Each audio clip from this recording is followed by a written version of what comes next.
Dünya müziğinin dünyadaki en güçlü temsilcilerinden Loreena Mckennitt, yakında İzmir, Ankara ve İstanbul'u kapsayan bir turne kapsamında ülkemize geliyor. Müjdesini geçtiğimiz hafta vermiştik. En sevilen albümlerinden The Mask and Mirror'ın 30. yılı şerefine düzenlenen etkinlik vesilesiyle sanatçıyla çevrim içi bir sohbetimiz oldu. Gelin oradaki sıcacık heyecanla tamamlayalım gece gündüzü. Yeni günde görüşmek üzere.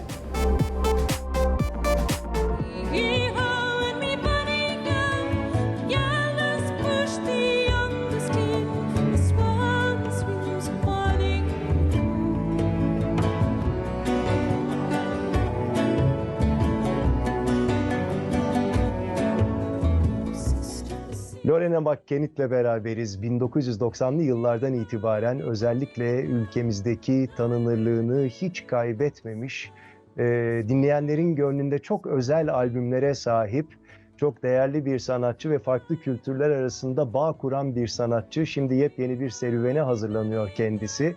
İstanbul'da, Ankara'da ve İzmir'de sevenleriyle buluşacağı konserler, ama bu konserler bir bütünün parçası. Bakalım onlar neymiş, kendisinden öğrenelim. Hi Loreena, how nice to have you here. What a pleasure. Well, it's wonderful to join you. It will not be your first time in Turkey. I know you've been here several times before, right?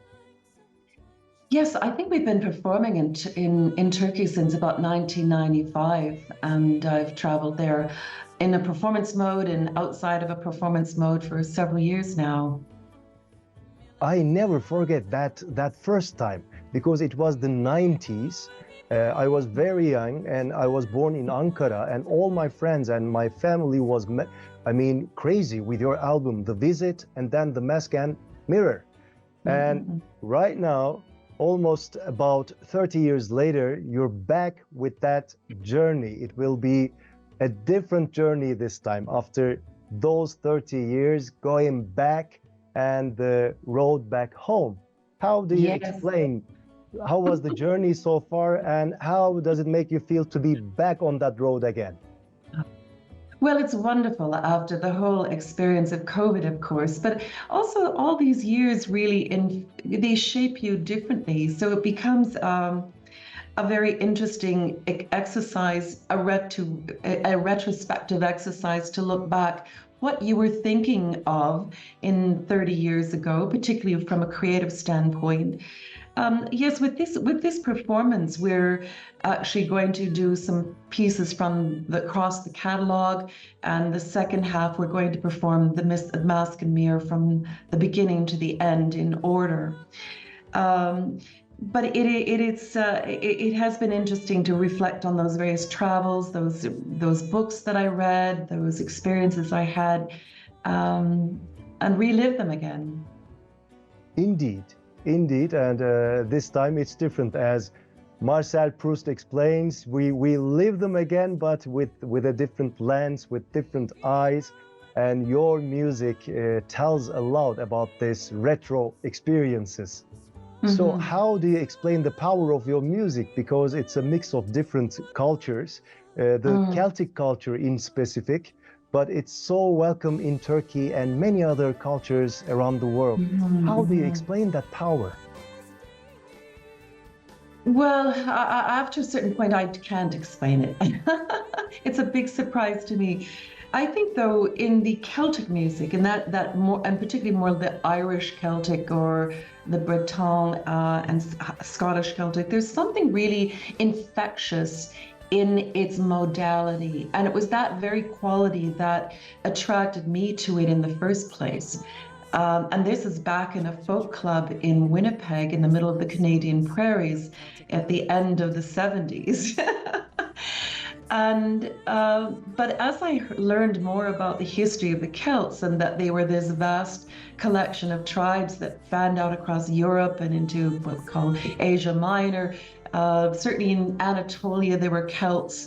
I wanted to pursue that history, travel to those places, and draw upon those places, the sounds, the smell, the people, the aesthetic of the light, as my creative kind of springboard.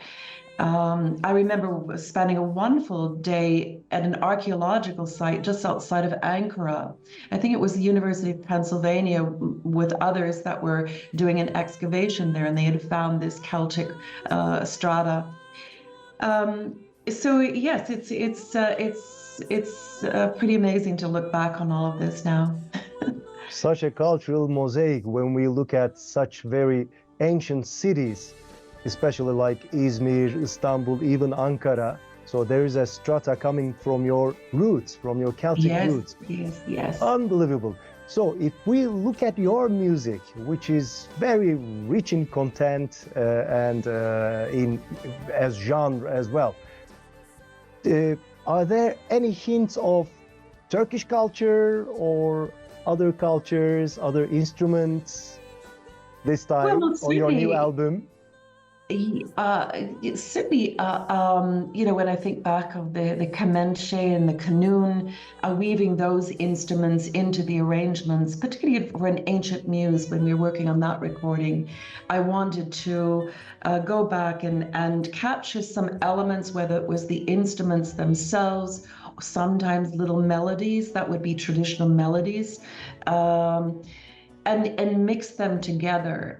So I might have the Irish pipes mixed in with a cello, mixed in with a kemençe, mixed in with, tablas or something. So I like this cross-cultural mix.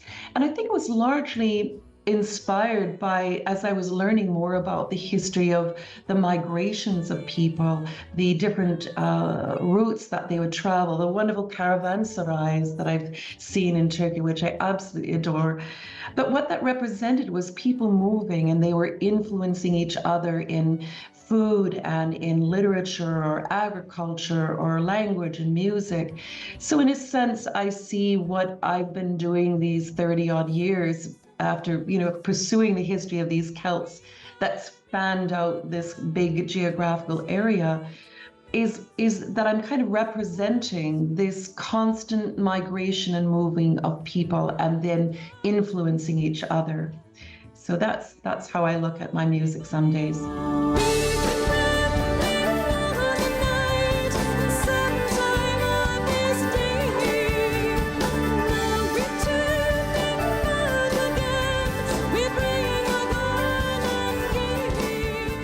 Not only in Istanbul, but also in Ankara and Izmir. It will be towards the middle of the summer. So will you have any surprises for your Turkish audience? Well, we'll see. I mean, I'm traveling with my regular group of musicians, Caroline Novell on cello, Hugh Marshall on violin, Brian Hughes guitar, Dudley Phillips on bass, and Robert Bryan on drums. I'm not sure whether we'll be able to weave in some guests along the way. I know we did last time, and it's always a pleasure having guests with us perform.